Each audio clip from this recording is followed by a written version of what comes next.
Alright, so in this micro lesson, we're going to keep things short and sweet, but I wanted to show you some things that you can do to basic chords to make them sound better. I love lessons like this. We're going to keep it super simple, nothing technical, easy to follow along with.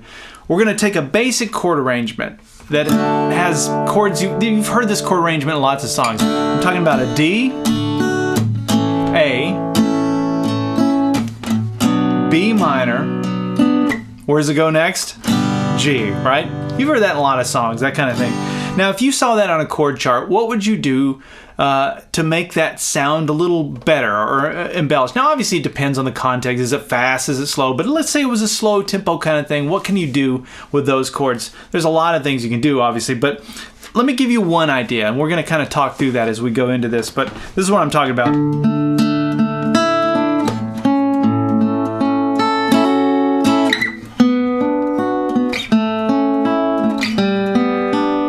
This kind of thing, right? So there's our D chord. Here's our A, B minor, back to the A, and then G. Now I'm going to add a second part. Let me show you this. Same chords though, watch this. So we're going to go.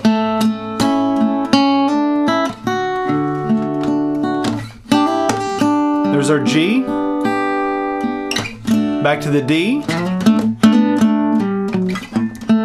back to the A, there's our B minor. I'm going to add one more chord here. This is an E7. I'll explain that in a minute, but then we go to the A, A7, and now we're set up perfectly with tension to release and go back to the D and go through the whole cycle again. So anyway, you can see that there's a lot more going on than just going like this and strumming the chords, and that's what we're going to talk through. So I've got everything in both parts tabbed out for premium members. In this video, we're going to go through the first half. However, if you'd like to go through everything, both parts, and get the tablature for everything and the on-screen tab viewer for all of this, you can get that by going to activemelody.com/micro and do a search for ML077.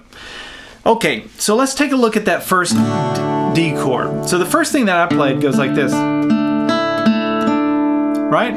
That's a D sus2. Now I use this all the time, and I'm going to show you, you can play this over any chord once you understand how to do it. It's very simple. Just think of the A shape out of the cage system. That's a D chord using the A shape, right? And I've got one finger on the 5th fret hitting that 5th string. That's our D note. Then I've got that little triad up here on the 7th fret. Now to play this sus2 version of that chord, we're going to go ahead and bar on the 5th fret. And then I've got strings 3 and 4 on the 7th fret with my ring finger and my pinky. That leaves that 2nd string open, that 5th fret 2nd string. And that's what gives it that sound, that kind of open, spacey sound. Now that's a really pretty way to play a D chord. You can also do it down here. Same notes exactly. Take your D chord and just take your middle finger off.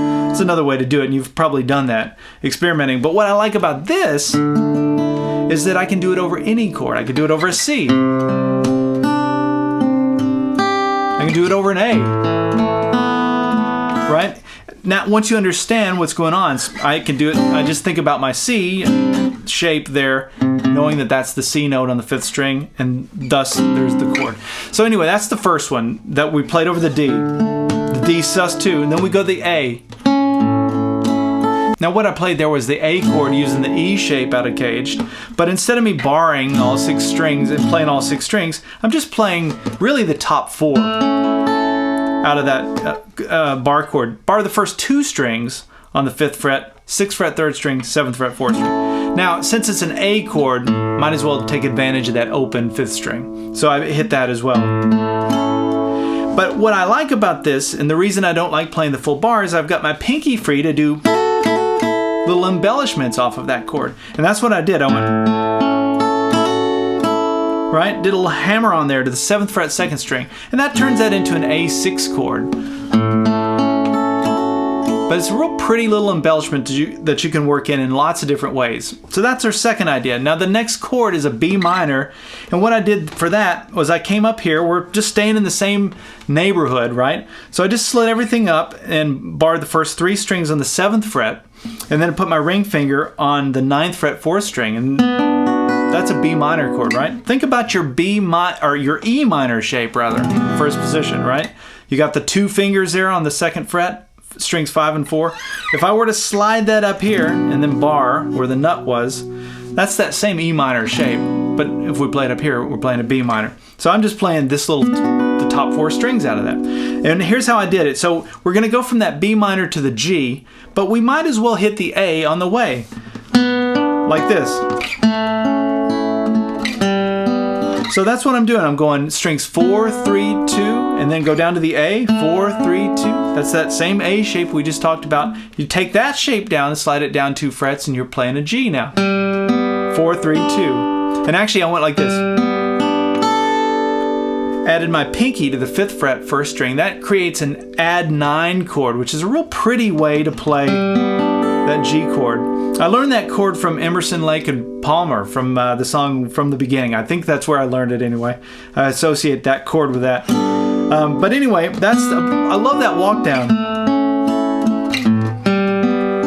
You've heard that in lots of songs, right? That kind of thing.